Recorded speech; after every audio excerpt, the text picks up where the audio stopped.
Welcome back to another episode of the Club Cultivate Podcast. We have something fun and different for today. Fun, but also nerve-wracking. I am doing my first solo episode, so today you're just hanging out with Whitney.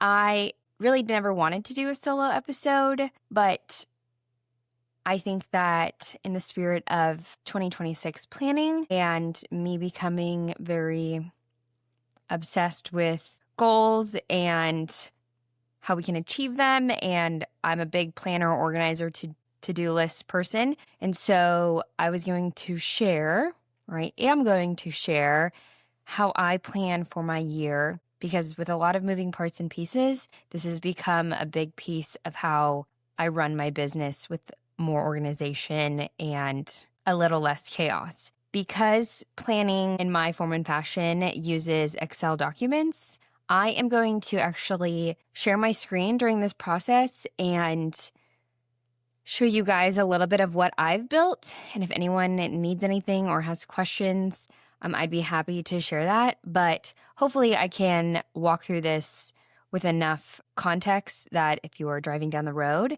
it will also make sense. But I think if you were to do this exercise and sit down and map out 2026, you would maybe want the template that I've kind of built so you can follow those steps.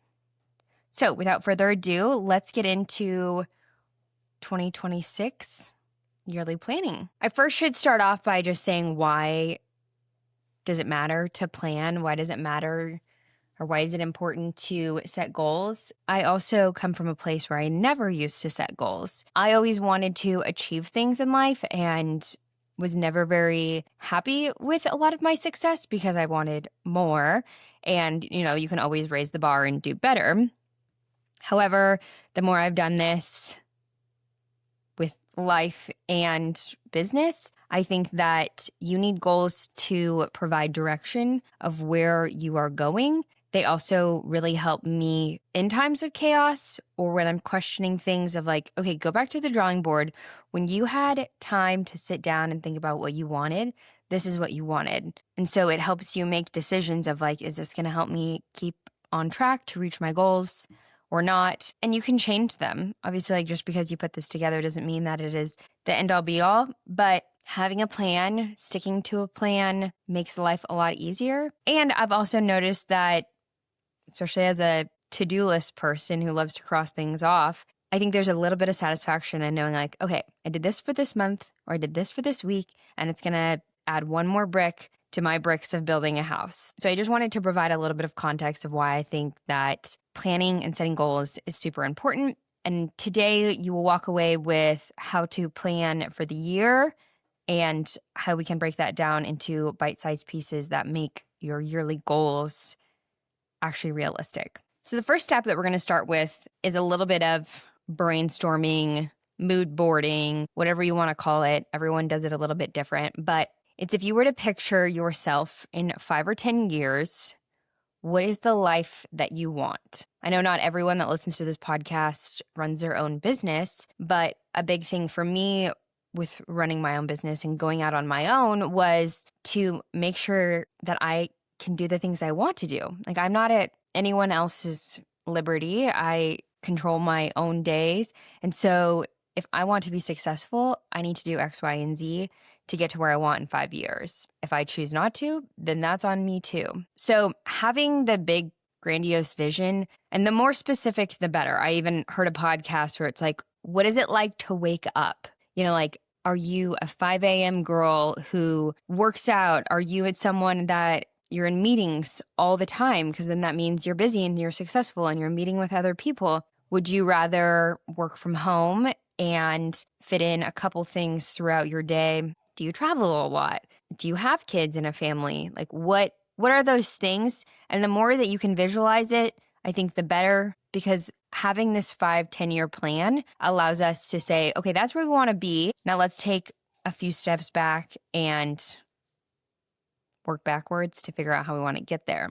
So if you don't have that in mind, I would encourage you to spend a little bit of time. I remember the first time I did it, and it was very uncomfortable, truthfully. Like, I think it's hard to dream about something bigger than what you can actually even imagine. And that's probably the point, is that you want it to be a little realistic. It's like, if you're shooting for the moon, what can you get? So it's not easy, but I do think that, again, you need a North Star of something to work towards.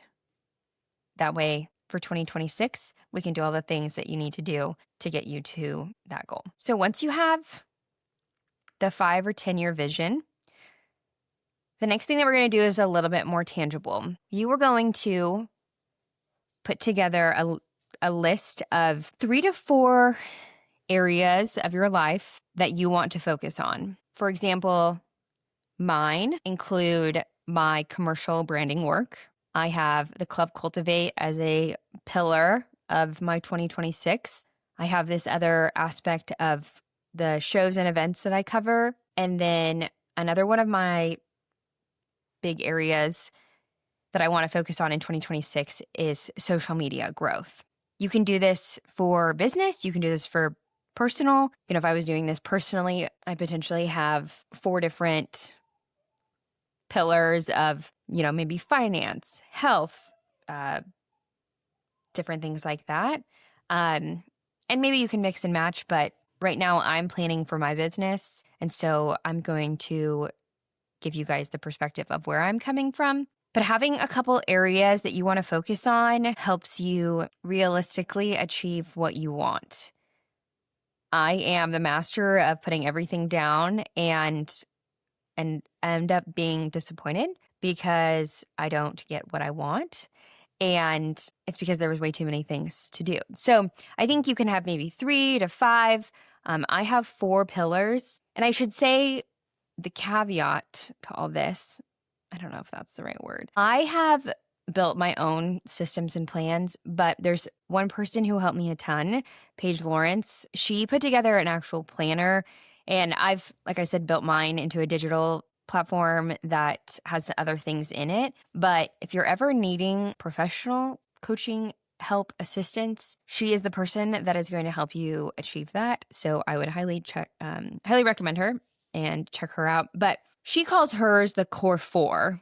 And those are, the 4 pillars that you're going to focus on for the next year. And so I will share my screen now at this point and kind of give you an example of how I've done this for the last 2 years. Okay, so here is a little sample deal of what I have used. In 2024, when I was setting up 2025, I broke it out into 2 different categories of money-making opportunities and then performance goals. I think it's very easy when you are looking at business goals in particular, like I want to make 6 figures in 2026, or, I want to book X number of clients. Those are all very much income-based. And while, yes, especially in business, that is absolutely necessary, I've also come to realize how important these performance goals are, especially when being disciplined is what is also going to help you achieve the income goals.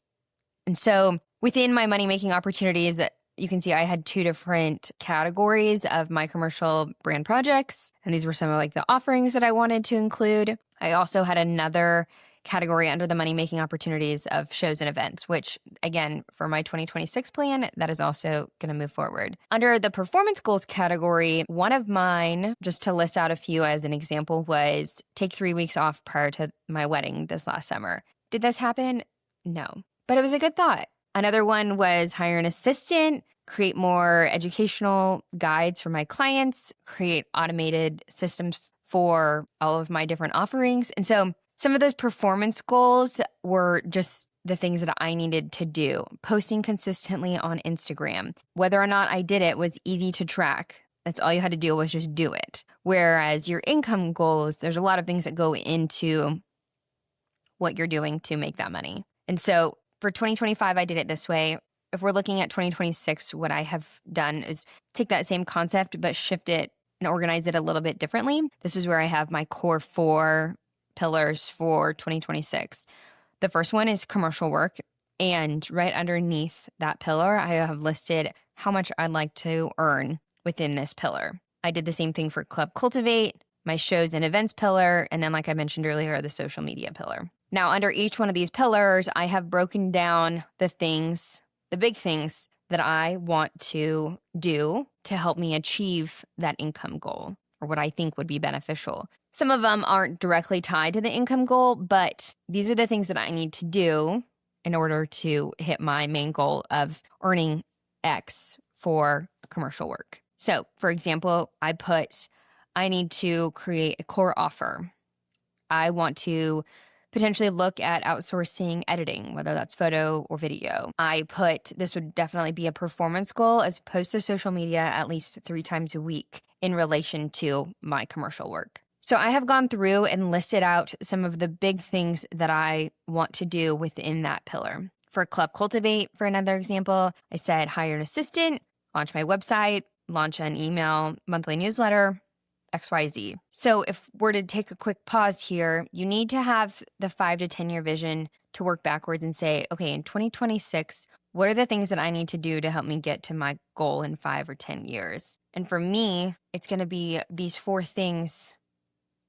These 4 pillars are going to help me. And these are the tasks, big picture tasks, that I need to do within each of these pillars to help me achieve the goal for 2026, which puts me on track to achieve my goal in 5 or 10 years. So now that we kind of have the brain dump of everything that we want to do, this is where it gets fun. So now we will build out our entire calendar.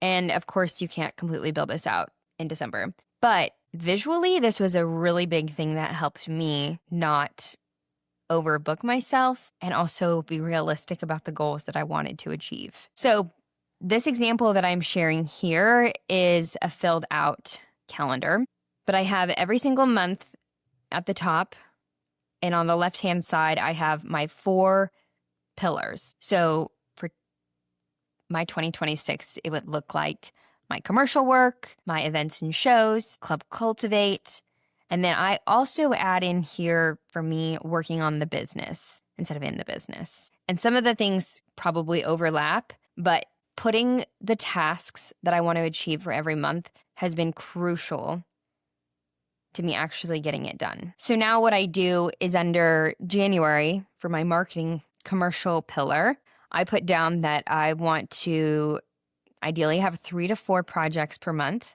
for February. And then I also added in what I already had on the calendar. So you're going to take the tasks that we just built out for each of those pillars, and you're going to add those into the 4 pillars on the yearly calendar. So if one of mine is hire an assistant for Club Cultivate, I'm going to say that I want to do that realistically, knowing it's December. I want to do that by May.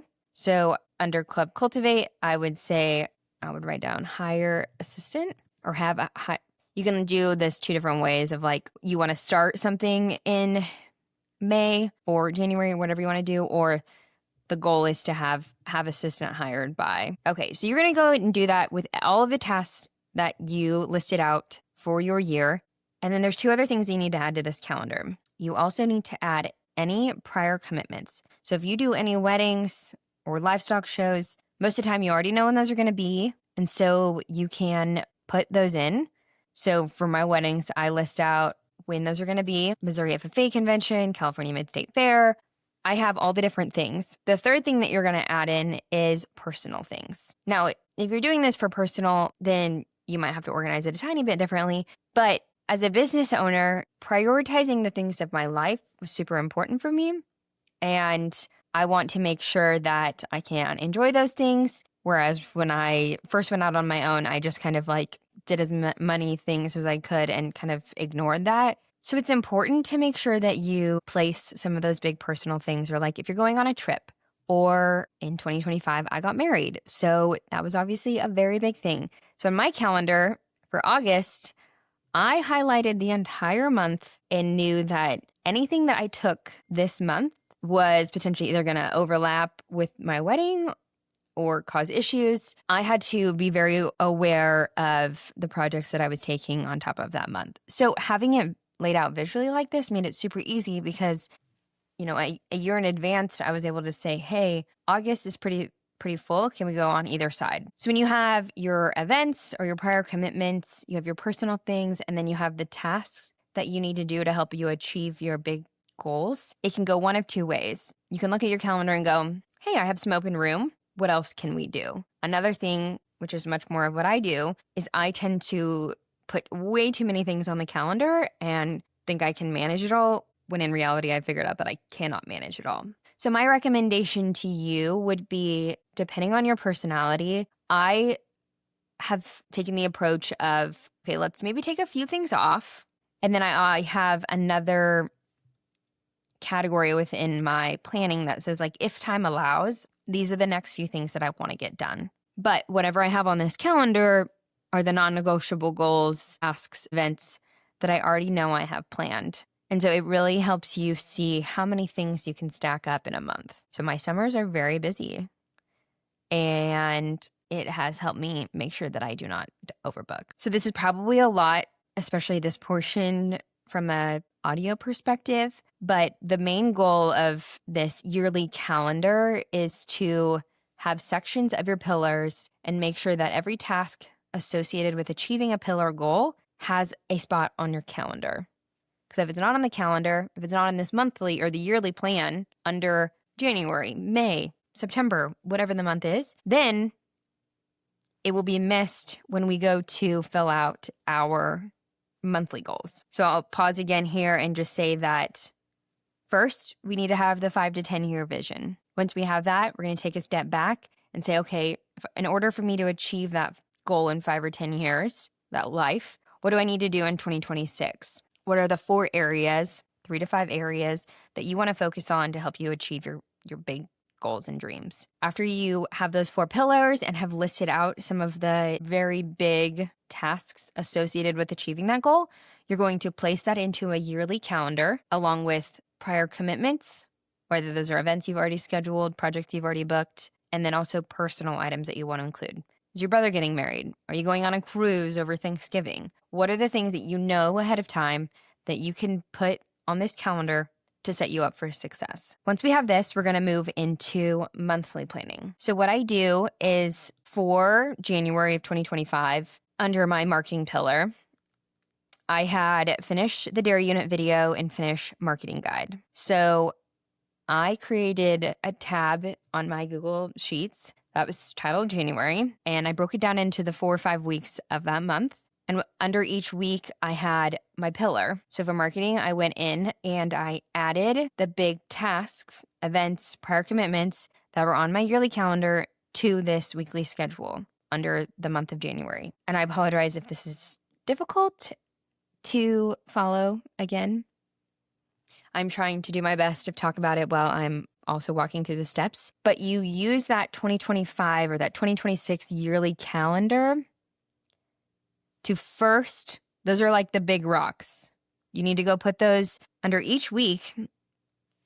Like if something is scheduled for January 5th, 2026, you're going to put that under January 5th, 2026, under that week and under the pillar that it is associated with. Again, super easy for weddings or portraits. I know that on December 31st, I shot a wedding and some of the things that are going to come with it. So I'm going to put those down. You need to put those rocks in. You use that yearly calendar to put your rocks in for your month and your week. And then you can add on all the goodies. And under this monthly calendar, it allows you to break down things into a lot more detail. For example, when I say shoot a wedding film, I know that within a week, I'm going to have to cull the footage, create a teaser video, start cutting audio.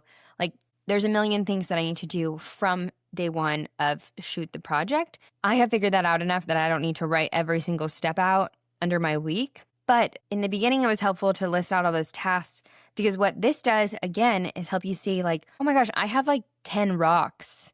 How am I supposed to put in pebbles or sand on top of this and get everything done? And as someone who does way too many things, I often got to the point where I would do too many things and I wasn't doing them to the highest level of quality. So being able to plan and see what my week had ahead of time allowed me to shift things around if I needed to. Under this monthly calendar that has each week organized, I also put a column for estimated time next to the task. This helps me, again, say, okay, I have 8 or 10 hours in a day, or I have 60 hours in a week, and it's going to take me 20, 40, whatever you want to say for editing a wedding film. Granted, you don't always know how long things are going to take, but having an idea, if you put that down next to it, you can't have 6 things that all take 10 hours and think that you're going to get that done in the week, plus anything else on top of that. So laying out the tasks individually can be super beneficial, especially if you have a specific time, estimated time,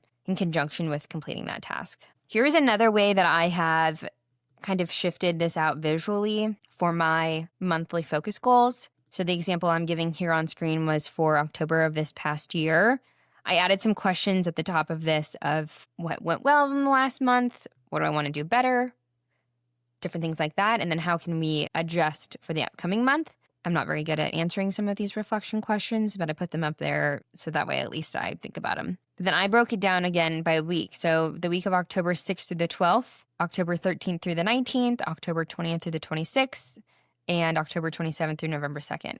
And so for the week of October 13th, for my marketing pillar, I had film family and friends, film for Sunglow, follow up on this project.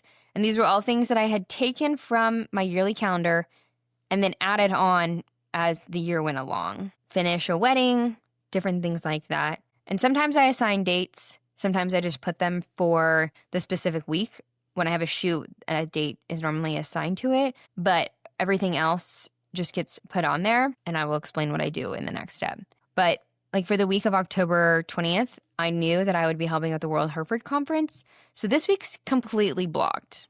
Like I barely had time to complete the job, let alone respond to even emails or post to social media or different things. But like this was already on here. I knew I couldn't get anything done. So again, this helps me plan, but also see it visually. So there's 2 different ways that I lay out my months. And every month tab in my Google Sheet document has the 4 or 5 weeks. Under each one of those weeks has the pillar and some of the specific tasks that need to get done that week to help me stay on track to achieve the goals that I have in place for the year. So we have our 5 to 10 year goal. We have our our year in advance goals. We take those and put them in the calendar. That calendar then turns into letting us create small monthly calendars with each week of the month under that calendar. Then the last step of my planning is actually using my iPad. I'm going to stop sharing. So I have switched to a digital planner. I used to be a very big physical planner. I love writing things down. I always had a notebook, but as much as I travel, needing something slim and slender was really nice. So I switched to a digital one, and you can see I have my notes here for this episode, but I use just a simple one in GoodNotes. The one downside to the way that I use this, and I've thought about using Notion for my day-to-day calendar, day-to-day planning, the downside to GoodNotes is that it is not linked to anything because it's just me writing on paper essentially. But what I do is I take October 13th through the 19th, if it's Monday, try to do this Sunday night or Monday morning, and I make sure that for each of the 5 to 7 days of the week, I am assigning a spot on my calendar for each thing under the week of October 13th. So 10/16 film for Sunglow. I knew I was going to be out of the office that day, so that's a full day on my calendar that nothing else is going to get done. Follow up with Schwartz or Verdesian. Those are small little tasks, so I know that that's a 5 or 10 minute email. I just need to put it on the calendar for Tuesday, whatever it might be. But you do the big things within this, and then as your week goes along, inevitably there's things that come up, things you need to follow up on, different stuff like that, and you can add that in. But if you have your big rocks in first, then it's super important. I shared this analogy, and I've been talking about it, but I shared it with someone the other day, and maybe you haven't heard it before. But if you were to fill up a jar and put sand in and then pebbles and rocks, you wouldn't be able to put very many rocks in because sand can fill it completely up. And if we think about this from a life or business perspective, sand can be all the tiny little, I need to run to Target to go do this, or I need to pick up my prescription, or I need to check social media to see how things are going with X, Y, and Z. Whereas for me, creating an automation on the back end of HoneyBook, that's a rock. And if I wait to do the rocks last, they won't get done. And so the analogy goes, you need to put your rocks into your jar first, and then there's space around those rocks that you can add pebbles and sand. That might not be the best analogy ever, but if you think about trying to actually achieve your goals for the year, the big things need to get done first. As someone who works from home when I'm home and completely sets my own schedule up, there are days that I'm not the most disciplined, but what I've kind of figured out in the last month actually is making me do my non-negotiables first thing in the morning. And that doesn't mean like at 5 a.m., but anything that is a non-negotiable for that day needs to get done first before anything else. I know other people set this up to where like money-making opportunities, or if you're doing sales or marketing or anything that is going to bring money into the business, that is done first before anything else within the business. It again goes back to like, don't just be busy to be busy, do the important things. For me right now, I am trying to read every day, work out every day, and post to social media. And while there is time in the day and I live my own life and schedule, I could work out at 3 p.m. every day if I wanted to, or 10 p.m. or 5 a.m. I am getting up, I'm reading while I eat my breakfast, I go to the gym, I come home, I create whatever for social media. I don't always post it right then, but at least I have it done and it's scheduled or ready to go for me to post that evening.